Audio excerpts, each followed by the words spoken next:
Michael Reddington, welcome to the Star Coach Show. Thank you so much for having me. I'm excited to be here. You can't be as excited as I am. I have been looking forward to this interview. We are going to be talking about what you learned through interrogation that helps us be better communicators. And that right there, like, I hope everybody's ears have perked up. I want to let you know a little bit about who this gentleman is that is with us and what made me excited to bring him on the show. Michael is a certified forensic interviewer and the president of Inquasive Inc. Did I say that correctly? You certainly did. Excellent. He is the author of the disciplined listening method, which is really what brought him to my attention. And he's a fellow podcast host. So he's got, I See What You're Saying, the Disciplined Listening Podcast. I always love having other podcast hosts on because we need to support one another in this community, right? But it is the concept of how can we be disciplined in our listening? I think that resonates with coaches, that resonates with leaders. Like, we have two of these, we have 2 ears, one mouth. How are we disciplined and curious and inviting in our listening? And you have all these years of experience in interviewing people that don't want to be there. One of the things that I get asked a lot by coaches is, well, what do I do with a client who might not have raised their hand and said, I want to coach? Well, I'm willing to bet the vast majority of people that you interview did not raise their hand and say, I want to be interrogated. So, just the concept, when I met you, I was like, oh, this is somebody I want to get in front of my audience. So super excited to explore these concepts. Before we get started, just want to let all of you know, whether you are watching us on YouTube, and if you're watching us, hello. If you're listening to us in all of the platforms that the Star Coach Show goes live in, we want to welcome you and ask you to subscribe because you don't want to miss a minute of my content with incredible guests like Michael, or ghosts is what I was going to say, and where that came from, I have no earthly idea. So Guest leave host. a comment. Yeah, leave a comment below us if you're watching us on YouTube. Leave a rating wherever you're listening, and let's not delay another moment. So I'm going to call you Michael, and I have no idea why, because, Michael, whatever, we're here. And let's dive into what even brought you into this line of work to begin with. Well, I could take all hour answering that question, but to be brief, I started out as a special education teacher and a middle school baseball coach. I thought that was all I would ever do. I had some friends talk me into trying the financial industry. It took me 2 years, 1 month, and 2 days to realize I was in the wrong place. Went back to school to get a business degree, juggled all kinds of part-time jobs. One of them happened to be in investigations. Eventually, I was promoted to manager and asked to have conversations with people who made regrettable decisions and encouraged them to tell the truth and write it down so we could move forward. And thankfully developed a talent for that. So my career built from there, earned my certified forensic interviewer designation, was eventually recruited by a company called Wicklander Zalosky and Associates. They're the world leader in non-confrontational interview and interrogation training and advising. I was with them for a decade. I ran their investigations division. Traveled the world teaching non-confrontational interview and interrogation techniques to law enforcement, federal agents, private sector, and more. Conducted a whole bunch of contract interrogations. And then eventually pivoted from WZ to starting my company, Inquasive, writing the disciplined listening method. And now I still spend too much time traveling the world. Organizations typically bring me out when they're looking for somebody to teach their senior leaders, their sales team, their HR team, how to apply the strategic observation and persuasive communication skills necessary to encourage people to share sensitive information under vulnerable circumstances in the face of consequences, which, when you think about it, we ask people to do that all day long. And really, that's a confession. So like you had mentioned earlier, when we start applying a lot of these techniques in our other conversations, often it's surprising the commitments we can get from people. Love that. So in that, coaches often come into the field of coaching from many different paths, lead them there. And I love that was another thing about you, like your background. You walked many paths to get to where you are. So one of the, I think, what's the myth? The myth that is out there, and correct me if I'm wrong, is that people believe like interrogation is, the spotlight and the depriving of any kinds of things like water or whatever, and then like you tell me the truth, you can't handle the truth. So with that, like the reality is research shows us that when we're confrontational. I'm having a great time speaking today, but I really do speak for a living. That actually creates better outcomes than this, toothpicks under the fingernail kind of thing. So, what is it about non-confrontational interrogation that you've learned over the years that creates the kind of atmosphere that gets the results that we're looking for? I appreciate you asking. And yes, some of those examples you gave make for wonderful Hollywood, entertaining, and dramatic examples. But we operate in a world, and now I'm taking this to business and family and personal and all these other things. But we live in a world where the relationships and the results matter much more than the drama.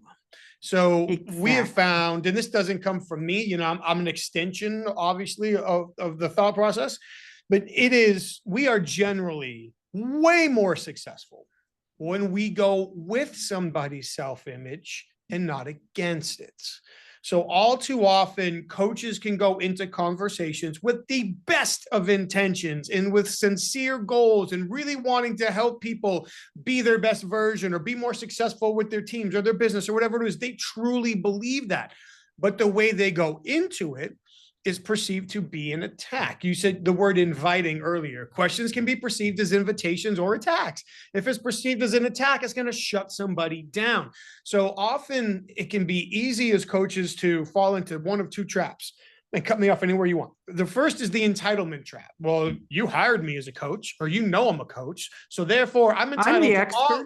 Yeah, I'm entitled to all of this vulnerable information about how you really feel and really act and what you're really afraid of and what you really want. So I'm going to sit here while you tell me all of this, and then I'm going to show you how to fix it. Well, just because somebody signed you up doesn't mean that they're ready to tell you any of this right out of the gate. And then the second one, because we fall into that entitlement trap, is then we end up communicating in a way that is more natural or convenient to us.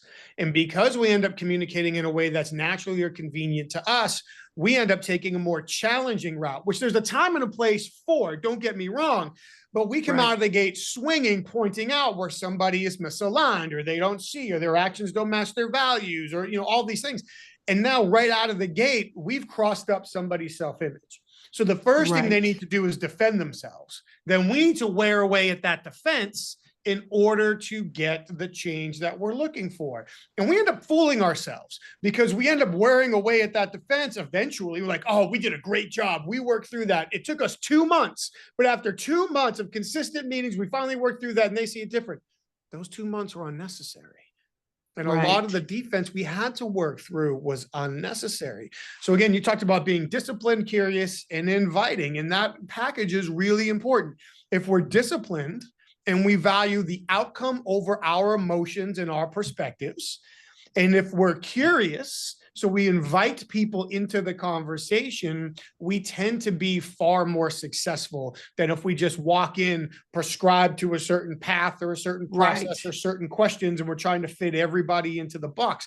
Being a great communicator has more to do with us providing our counterparts with what they need to experience and far less to do with forcing other people to work within how we are comfortable. Love that. So just to kind of align that with some of the coaching lessons that you probably have heard, audience, and for those of you who are leaders, this is spot on with leadership as well. If you're inviting your team or your direct reports to share vulnerability with you, but you're not meeting them where they're at and making it safe, then that's not going to continue, and that's going to break down that relationship. In coaching, we talk about the competency of trust and safety. To Michael's point, it is not about us being the expert. It's about a partnership, and the client, it's our responsibility as the coach to create the trust and safety, to invite the client into the partnership. So, it's not, and their model of the world versus our model of the world. It's not the client's job to meet our model of the world and to make us comfortable. We need to look through their lens. We need to meet their model of the world and explore what's that like. So to your point, we could get something, create that synergy and that focus under the client's understanding much quicker than if they're trying to figure out what ours is. That's not their job as the client. That's our job as the coach. Love that. So when you travel around and create trainings and help people communicate more effectively, what are some of the key things that your audience are latching onto? Well, the first concept, and one that you just worked all the way around, is helping people save face and protect their self-image. And I know we started working on that right out of the start of the conversation. And you said something too that I wanted to reinforce that's temporarily escaping me, but I'll come back to it. Often when you're asking questions, one of the things that we focus a lot on is focus on the issue, not the person, focus on the resolution, not the consequences. Questions, to steal again from you, questions can be perceived as either invitations or attacks. So if it feels like an invitation, people are likely to open up. If it's an attack, they're more likely to get defensive. So questions like, did you or didn't you? The word why, any question that starts with why, all of these things typically feel like accusations and create more of a defense. For most of us as coaches, we need the truth in order to be able to activate the change. We're not entitled to the truth. We have to earn the truth.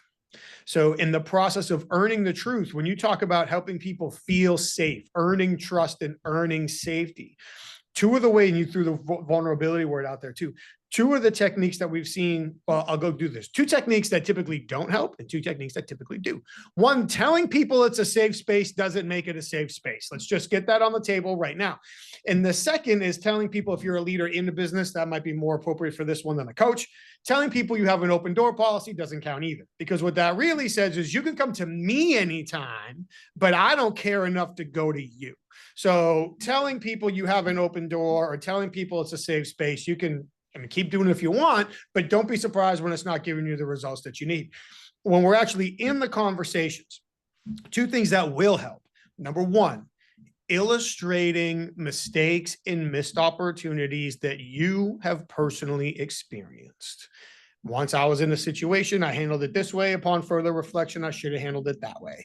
Once somebody told me this, I interpreted it to mean X. I found out later it meant Y. Had I known, I would have. I was learning this process at one point. I thought I had it all down. Turned out I didn't. I wish I asked this, which I did that. When we illustrate mistakes that we have made before we ask somebody else to be vulnerable, it makes it easier for them to be vulnerable with us. We give before we get, reciprocity. We can get into all of that. The second one, and sit down, put your seatbelts on, work with me on this. Excuses are the expressway to the truth. Ooh, say that Now, again. Excuses are the expressway to the truth.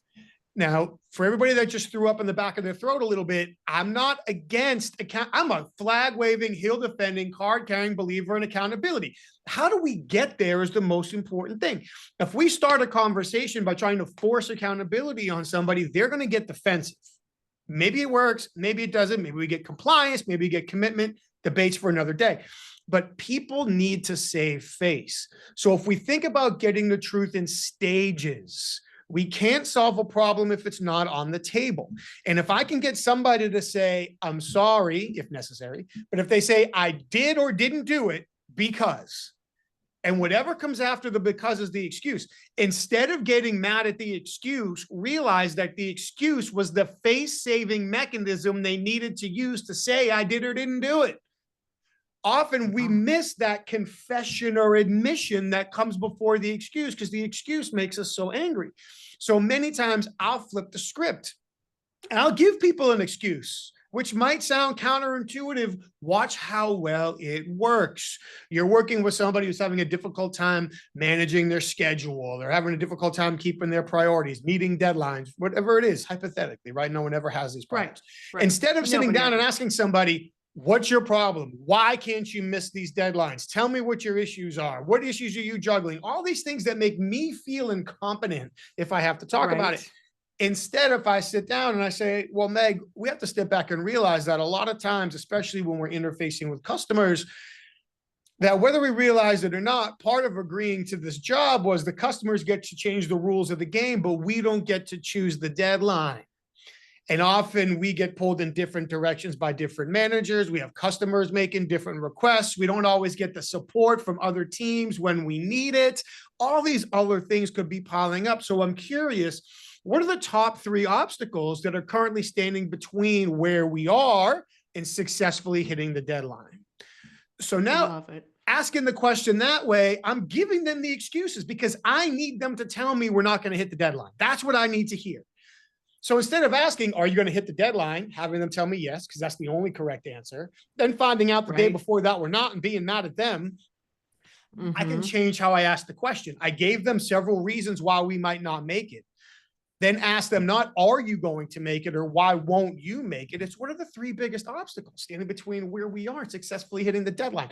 Now they can come back and say, oh, I'm so glad that you asked. Actually, this and this. Now I know, number 1, we're not on schedule to make the deadline.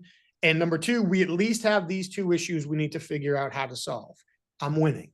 Now I have the problems on the table, I have the reality of the situation at hand, and we can focus on solving the problems together instead of me blaming you and trying to shame you into changing how you're operating to get things done.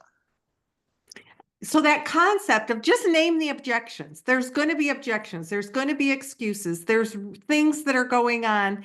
And by you as the leader, kind of bringing them out and saying, I get that this is very likely what's going on. So where does that hit for you? What are those top 2 or 3 that we need to figure out a solution toward? We're making it easy. I was, as you were doing that, I was thinking of coaches when they invite somebody to work with them, that often there's objections, whether it's the money objection, the spouse objection, the time objection.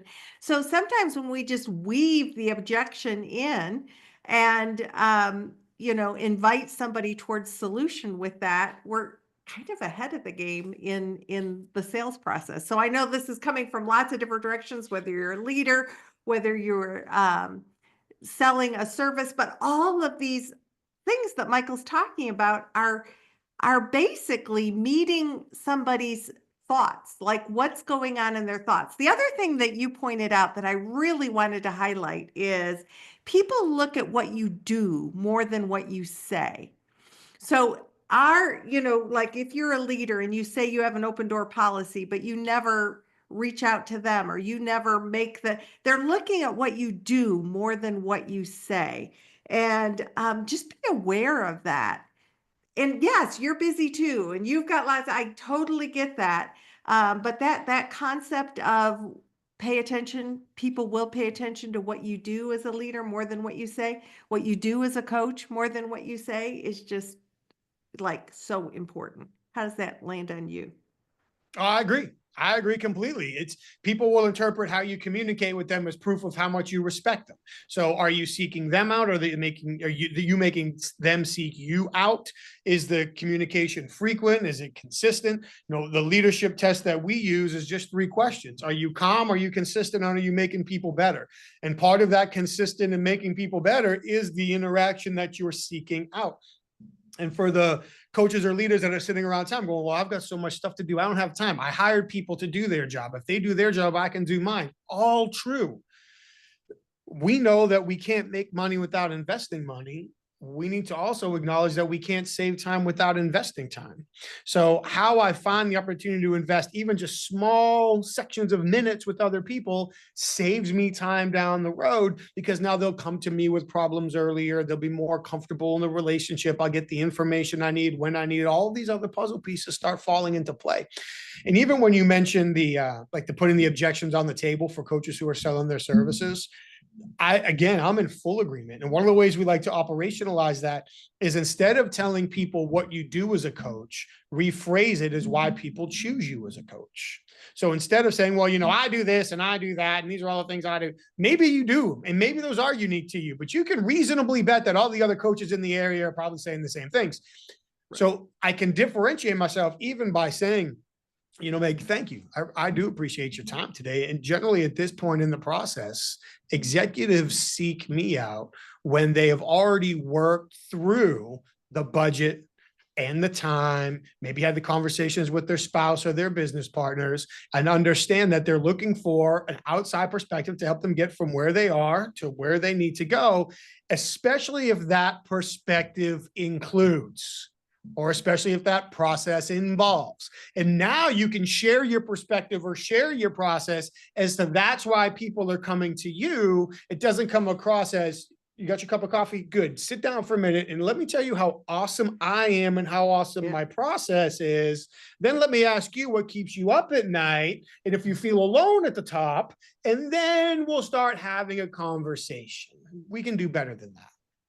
Absolutely. Absolutely. So good. So you're doing a great job giving us some really specific techniques that we can use when it comes to disciplined listening. But one of the things that I don't think I really asked you was, do you want to tell us what disciplined listening is? I appreciate you asking. Thank you. So disciplined listening is a framework. It's a strategic approach to high impact conversations. Listeners can choose what's a high impact conversation to them. Is it business? Is it customer? Is it your spouse? Is it your kid? It can change. We generally define a high impact conversation based on how important is any combination of the relationship and outcome to you. If neither is important, then it's probably not high impact at all. But if to some degree either or is both as important, the more important it is, then the more high impact, the more important it is that we use these types of approaches. So essentially, the disciplined listening method is an outcome and counterpart focused approach to uncovering hidden value in our high impact conversations. And I won't bore you with them, but there's 7 core behaviors for how we employ this during the process that go from the strategic preparation to how we listen and strategically observe, to then how do we persuasively encourage people to share the truth with us. So good. So we've talked about acknowledging objections. We've talked about making sure your behaviors speak louder than your words, but then your words are about inviting and meeting people where they're at, understanding that we all have that sort of innate need to defend ourselves if we're feeling attacked. Understanding that our audience is coaches and leaders, what's a different technique or tool that you would like to share with us as a way that we might be more effective? Here's a simple, well, I say simple. Here's an everyday example that we all have run into a billion times. Do you have any questions? Every single person listening has asked that question a million times. And if they've asked the question a million times, somebody might have followed up with the question twice. And then when we ask it, do you have any questions? I'm going to go on a limb. I'm going to say that when we ask that question, it's because we actually want to be asked questions that we can answer and we can be helpful with. However, the question, do you have any questions, has an implied expected answer, which is no. Because if you think about it, as a coach or a leader, you give somebody your feedback, your instructions, your directions, your explanations, whatever it is. So if we look at the dynamic of this relationship, I'm saying this for sarcasm and entertainment, but I'm the smart one with the answers here. You're the one who needs the answers. So now that I've given you all you need to be successful, do you have any questions? We don't mean for it to come off that way, but Right, often it right. does. The number one fear that will stop most adults, take away the medical diagnosis, so on and so forth, that will stop most adults from opening themselves up to vulnerability, accepting outside ideas, taking action that's outside of their self-image, is embarrassment. In order to get an honest answer in many contexts from many people, the question, do you have any questions, embarrasses somebody. Because for me to say, yes, I do, means I now risk you thinking that I'm stupid, that I'm incapable, that I don't care, that I wasn't listening, that I don't respect you. Mm-hmm. So instead of running those risks, it's easier for me to go, no, I got it. Yeah. And then hope I can figure it out or ask somebody else or AI it, Google it, YouTube it, whatever after this. So you talked about the power of our word choice earlier. Instead of asking, do you have any questions? Ask, how many questions have I created? Ooh, I like that. Because now it's my fault. It's not yours. And the implied expected answer is there should be more than one question. And there's ways we can get back to that illustrate before you investigate methodology, and we can even set it up. So I could be self-effacing. Oftentimes things make a lot of sense up here, but they don't always make a lot of sense out here when I speak it. So I'm curious, how many questions did I just create? Or it could be, I know we just covered a lot of ground in 15 minutes. I'm curious, how many questions did I just create? Or it could be, I know the customer is hot in our heels for this, and we gotta get going. So to take a step back and breathe before we get into it, I'm just curious, how many questions did I create? So even by using those little statements of understanding before we ask the question, right, helps people open up. And if you need some different ways to ask it, it could be, how many questions did I just create? What's the most important question I just created? Of all the questions I just created, which one should I answer first? Or of all the questions I just created, where would it be most helpful to start? I mean, we could go on and on and on, but these are all examples that help you save face.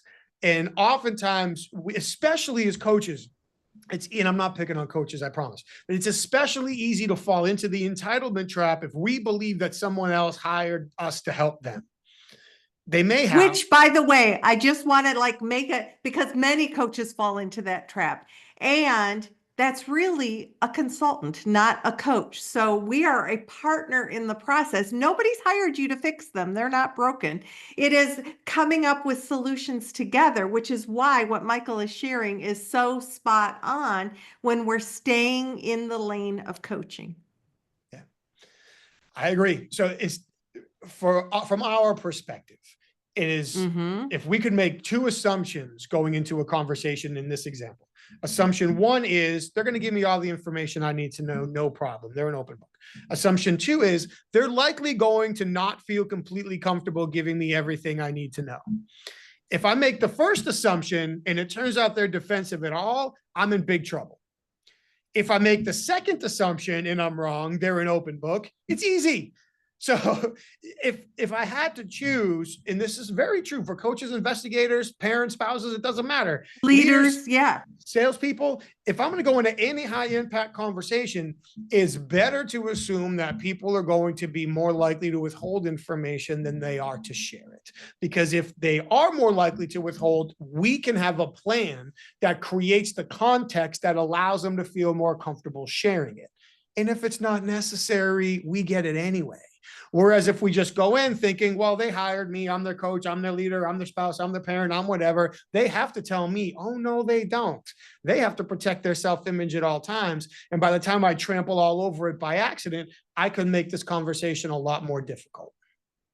So if we go in with the assumption that we're not going to just have an open book, that people are going to be somewhat guarded or protective because it's vulnerable to be an open book. What is the best approach to take with that?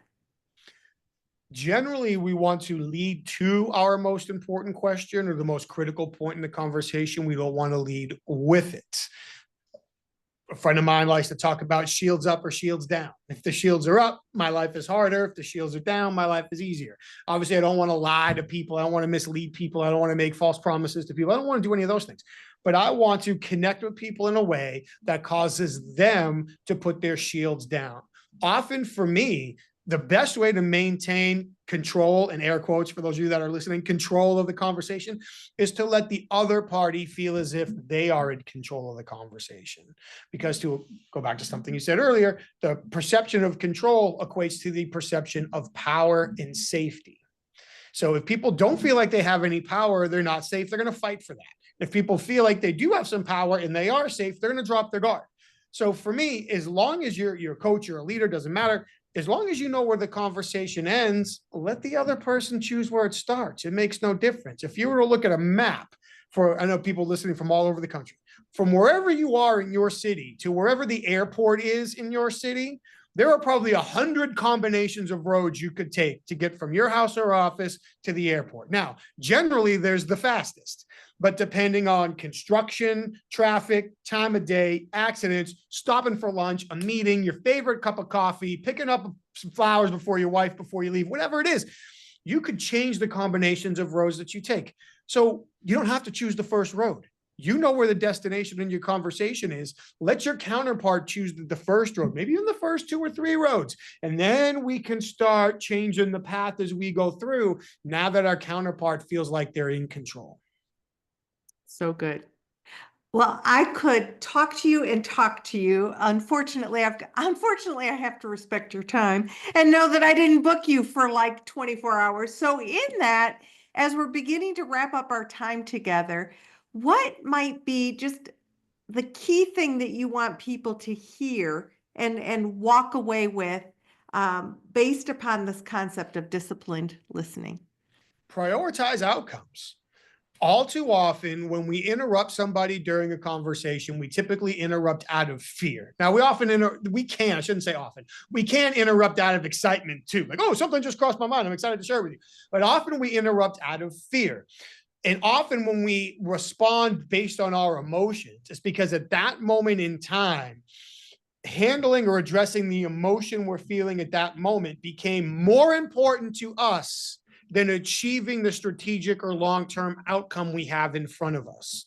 So if I can prioritize outcomes, if I can maintain situational awareness and understand why people might be saying or doing the things that they are, and if I can accept the role that people want to play in any given conversation is how they want to be perceived right now. It has nothing to do with me. It doesn't even have anything to do with my ability to achieve the outcome. It's how they want to be perceived right now. Then you can go to your personal playbook and you can choose the best way to respond or interact to go with that image, not against it, in order to help people save face and achieve the goals you're looking for. And then when it comes to building trust, you mentioned it earlier, trust is earned, but there's only one way that you can prove to somebody that you actually listen to them, which is to follow up after the conversation, not during, and take something that you believe they shared that was valuable and bring it back at a later date and time. Prove to them that you heard it, you retained it, and you can bring it back